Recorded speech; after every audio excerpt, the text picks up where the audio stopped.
Hello, today I will show you how to hide apps on HUAWEI P10 Lite. First, go into your settings.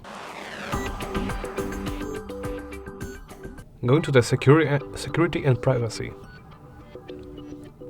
Go into App Lock. Type your password. Confirm the password.